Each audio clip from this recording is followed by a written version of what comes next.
الحمدللہ وکفا وسلام علی عبادہ الذین اصطفیٰ اما بعد۔ مری میں شدید برف باری کی وجہ سے اس وقت پورے ملک میں ایک غم، دکھ اور صدمے کی سی کیفیت ہے۔ مختلف ٹی وی چینلز اس کی کوریج کر رہے ہیں اور آپ پوری دنیا میں بیٹھے دیکھ سکتے ہیں کہ مری میں اور اس کے گرد و نواح میں کتنا جانی نقصان ہوا ہے۔ اس نقصان کو سامنے رکھتے ہوئے ہمیں ایک تو استغفار کرنا چاہیے، اللہ تعالیٰ سے معافی کی اپیل کرنی چاہیے، معافی کی درخواست کرنی چاہیے کہ اللہ رب العزت ہمیں کسی آزمائش میں مبتلا نہ کریں، ہمیں کسی ناگہانی آفت کا شکار نہ بنائیں، اور اس کے ساتھ ساتھ ہمیں خود بھی ہوش کے ناخن لینے چاہیے۔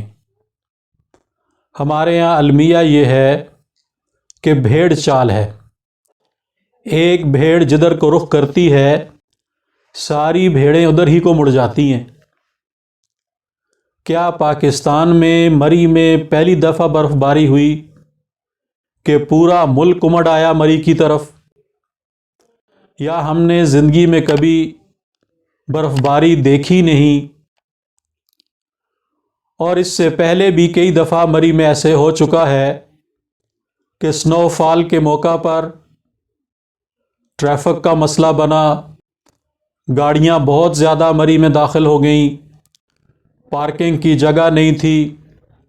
روڈوں پہ رش تھا، جس کی وجہ سے وہاں جانے والوں کو بہت سے مسائل کا سامنا کرنا پڑا۔ خود مری کوئی بہت بڑا شہر نہیں ہے کہ وہاں پہ ہزاروں لاکھوں لوگ کھپ سکیں، خود وہاں کی اپنی آبادی اور پھر اتنی زیادہ تعداد میں سیاحوں کا وہاں پہ جانا خود مشکلات کا باعث بنتا ہے۔ اور ایسے مواقع پہ جب اتنی زوردار بارش ہو اور پھر برف باری بھی ہو رہی ہو تو ہمیں خود بھی سوچنا چاہیے کہ ہم نے اگر سنو فال کو انجوائے کرنا ہے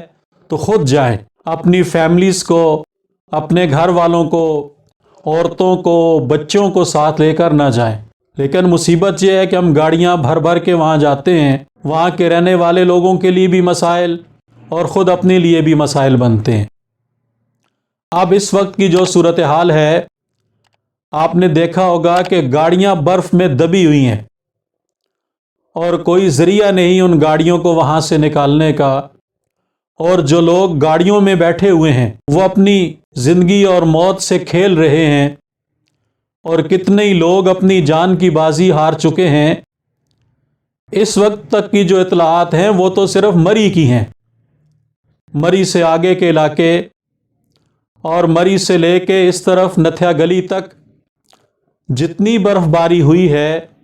اور اس برف باری میں جو گاڑیاں پھنسی ہوئی ہیں، جو لوگ پھنسے ہوئے ہیں، ان کی حالت کا ہم لوگ یہاں دور بیٹھ کر اندازہ بھی نہیں لگا سکتے کہ وہ کس تکلیف میں ہیں، کس مصیبت میں ہیں اور کس آزمائش میں ہیں۔ اور طرفہ تماشا یہ کہ اب بھی لوگ ایبٹ آباد کے راستے سے اور اسلام آباد کے راستے سے مری جانے کے لیے بضد ہیں کہ ہم مری جائیں گے اور برف باری دیکھیں گے۔ اللہ کے بندو، ہوش کے ناخن لو، ہمارے وہ بھائی، ہماری وہ بہنیں، ہماری وہ بیٹیاں اور بچیاں جو وہاں پہ پھنسی ہوئی ہیں، ان کو وہاں سے نکالنے کی کوئی کوشش کرو، ان کو وہاں سے نکالنے کی کوئی ترکیب بناؤ کہ کیسے ان لوگوں کو اس مصیبت سے نجات دی جائے، اس مصیبت سے نجات دلائی جائے، اس مصیبت سے انہیں چھٹکارا حاصل ہو، بجائے اس کے کہ ہم ان کو نکالنے کی فکر کریں، ہم خود وہاں جانے کے لیے پر تول رہے ہیں۔ تو ایسے حالات میں ہمیں خود سوچنا چاہیے، اپنے آپ کو آزمائش اور مصیبت میں نہیں ڈالنا چاہیے، اور وہاں پہ جو حکومتی ادارے اور نجی ادارے، مختلف رفاہی تنظیمیں وہاں پہ امدادی سرگرمیاں سر انجام دے رہے ہیں، ہمیں ان کے ساتھ تعاون کرنا چاہیے، ہمیں ان کا دست و بازو بننا چاہیے۔ جتنے افراد ان کا تعلق خواہ حکومتی اداروں سے ہے یا نجی اداروں کے ساتھ ہے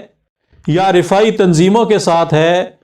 جو وہاں پہ کام کر رہے ہیں اور مصیبت کی اس گھڑی میں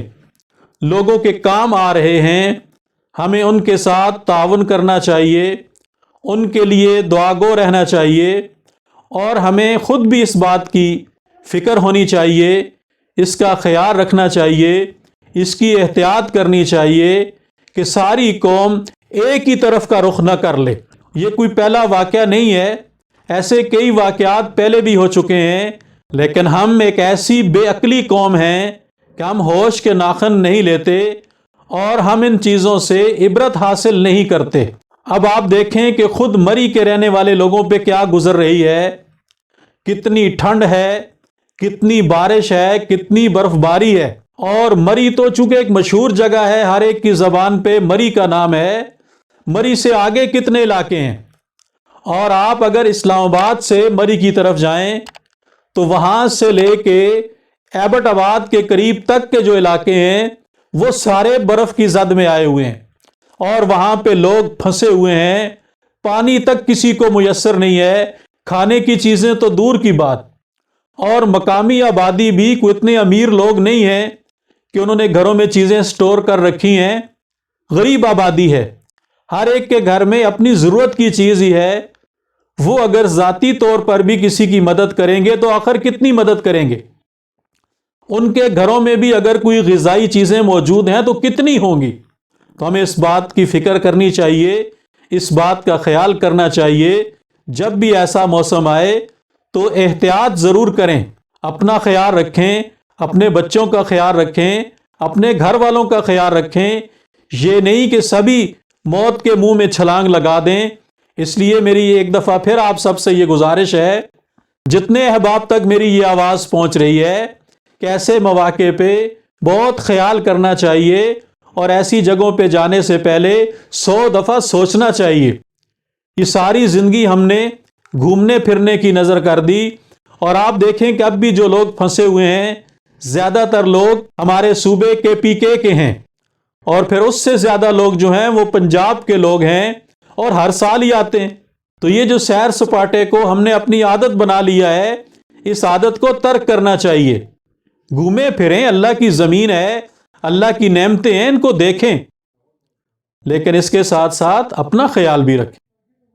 ہم نے اپنا خیال چھوڑ دیا، جس کا نتیجہ یہ نکلا کہ اب ہمیں کتنی پریشانی کا سامنا کرنا پڑ رہا ہے۔ تو اس موقع پہ اس بات کا بہت خیال رکھیں اور ایسی جگہوں سے اپنے آپ کو بچانے کی کوشش کریں۔ اللہ رب العزت ہم سب کے حامی و ناصر ہوں، اور جتنے لوگ وہاں پہ پھنسے ہوئے ہیں اللہ رب العزت سب کو خیریت کے ساتھ اور عافیت کے ساتھ اپنے گھروں کو واپس لوٹائیں، اور جتنے لوگ وہاں پہ ان کی خدمت میں لگے ہوئے ہیں اور ان کی خیرخواہی کے لیے، ان کے فائدے کے لیے کام کر رہے ہیں، اللہ تعالیٰ ان کی بھی مدد فرمائیں اور ان کو پورا اجر و ثواب عطا فرمائیں، آمین۔